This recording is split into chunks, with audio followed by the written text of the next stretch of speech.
Lo primero es que la sociedad de la información va a remitir a un énfasis en la capacidad comunicacional y de transmisión cultural de un proceso social en muy poco tiempo.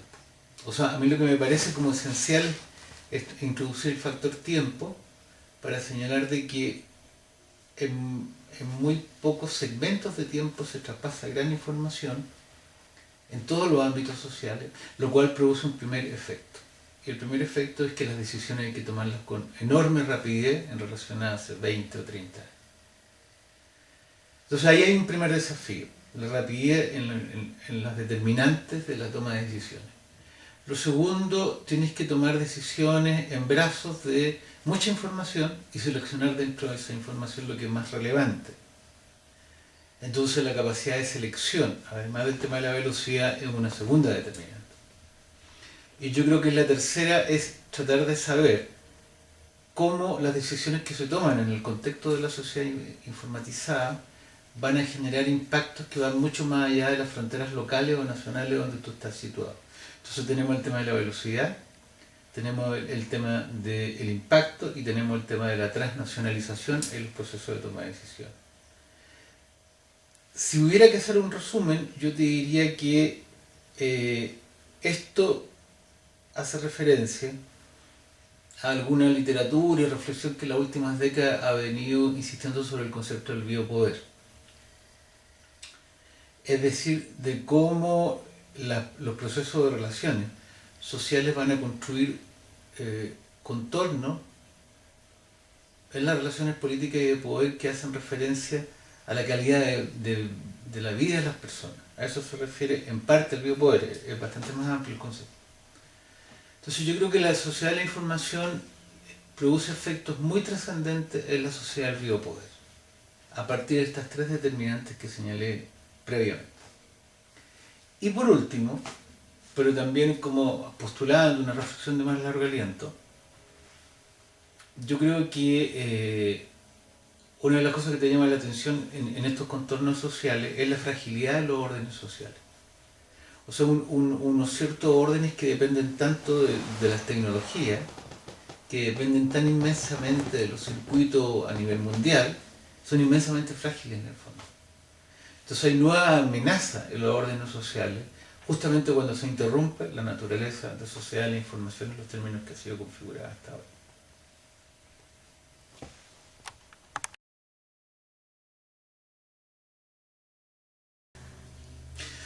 Es decir, si tú lo miras más bien a nivel mundial, se podría tipificar una situación que se comienza a discutir en los últimos tiempos también.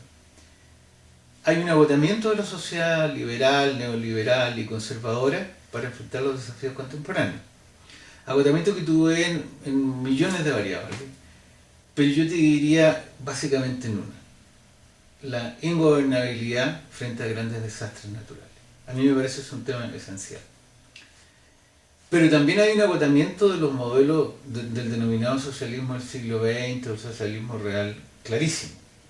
Es decir, los dos grandes contendores del siglo XX, el socialismo por un lado y el liberalismo en sus distintas manifestaciones por otro, quedaron agobiados en el curso de las últimas décadas frente a los procesos sociales que de alguna manera ambos desataron.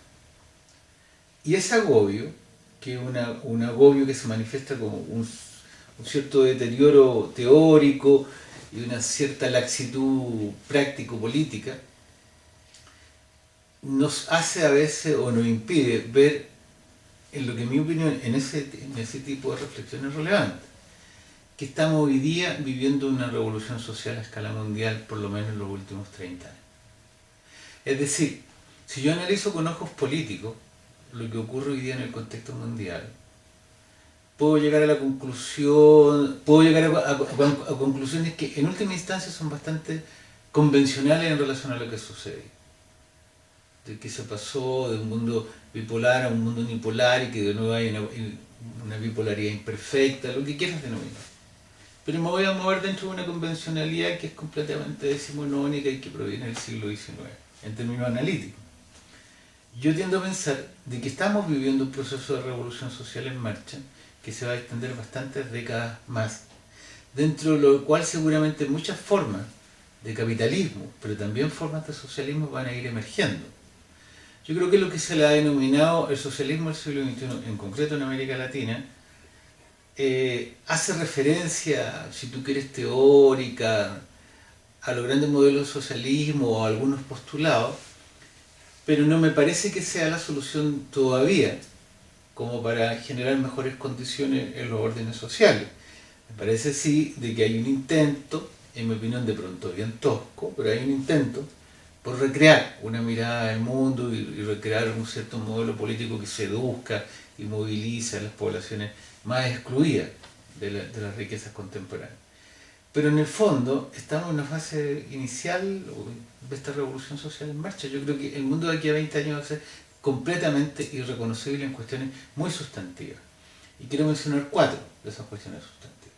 Los órdenes sociales urbanos. Creo que la ciudad marcha hacia la ingobernabilidad. Lo ve en Ciudad de México, lo ve en Sao Paulo, lo ve incluso en otras ciudades como Lima o la periferia de Buenos Aires.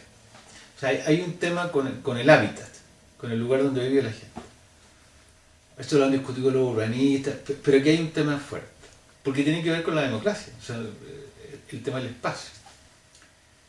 Segundo tema que me parece sustantivo es el deterioro de los grandes órdenes fabriles del trabajo que están vinculados al deterioro de los órdenes de la vivienda. Y por tanto ahí se va acumulando un cierto tipo de tensión que la teoría política más clásica no tiene registrado y que uno podría llamar tensiones civilizatorias en marcha. Tercer punto, yo creo que es una tercera modificación bien sustantiva es lo que ocurre, por ejemplo, pero ocurre a nivel mundial, pero lo que se puede observar en América Latina con bastante claridad, lo que ocurre en las fronteras entre los países. Cómo se empiezan a producir integraciones moleculares, regionales y locales entre los diversos países. Pasa, incluso en el periodo de la mayor tensión entre Colombia y Ecuador, las fronteras a nivel local se quedan abiertas. Eso te lleva a sacar ciertas conclusiones que no me parecen apresuradas, y es que hay un proceso de integración molecular y local a lo ancho y a lo largo de toda América Latina, que a veces se manifiesta y a veces no en el Estado-Nación o en el Estado central, y que pocas veces se ve, y que te genera otras geopolíticas de la cultura, la economía y claramente las relaciones internacionales. Entonces tenemos el deterioro de los órdenes sociales urbanos, tenemos el deterioro de las condiciones de vivienda, tenemos nuevos procesos de integración molecular. ¿Qué te construye una nueva cartografía de las relaciones de poder? O sea, hay que pensar con nuevas cartografías lo que está ocurriendo a nivel mundial y a nivel latinoamericano. Desde luego eso se ve precipitado y acelerado por la sociedad de la información, pero la sociedad de la información no es un punto de partida, como se suele decir. La sociedad de la información es un punto de llegada a un proceso. O sea, me interesa mucho más la trayectoria que asumirlo como punto de partida, porque la verdad es que la sociedad de la información es el resultado de lo que pasó en los últimos 50 años a nivel mundial. De esos resultados. Entonces me interesa describir, entender y conocer ese proceso, ese trayecto.